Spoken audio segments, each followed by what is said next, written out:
Hello friends, ये labour law का पहला क्लास है आपका, जिसमें मैं आपको सारे क्वेश्चन कराऊंगा। वो क्वेश्चन जो आपकी एलएलबी, बीएलएलबी, आप बीकॉम एलएलबी कर रहे हो, उस लिहाज से, उस दृष्टि से इंपॉर्टेंट। आप किसी भी यूनिवर्सिटी से एलएलबी कर रहे हो, यदि आपके सिलेबस में आपको दिया गया है लेबर एंड इंडस्ट्रियल रिलेशन, तो ये क्लास आपके लिए बहुत इंपॉर्टेंट होने वाली है। इस पूरी क्लास को आपको नोट डाउन करते चलना है। तो चलिए देर ना करते हुए अपनी क्लास की शुरुआत करते हैं।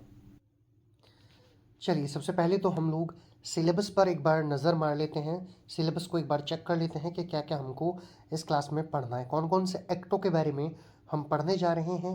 एक्ट को हिंदी में अधिनियम कहा जाता है। हम पढ़ेंगे औद्योगिक विवाद अधिनियम 1947, उसके बाद कर्मचारी प्रतिकर अधिनियम 1923, न्यूनतम मजदूरी अधिनियम 1948, मैटरनिटी बेनिफिट अधिनियम 1961, इंडियन ट्रेड यूनियन अधिनियम 1926, कर्मचारी राज्य बीमा अधिनियम 1948, एम्प्लॉयज़ प्रोविडेंट फंड 1952, जो एम्प्लॉयज़ को मिलता है, प्रोविडेंट फंड 1952, उस एक्ट को भी पढ़ेंगे। औद्योगिक नियोजन अधिनियम 1946, पेमेंट ऑफ बोनस एक्ट 1965, मजदूरी भुगतान अधिनियम 1936। इन अधिनियमों को सभी को हम लोग पढ़ने वाले हैं अपनी लेबर लॉ की क्लास में।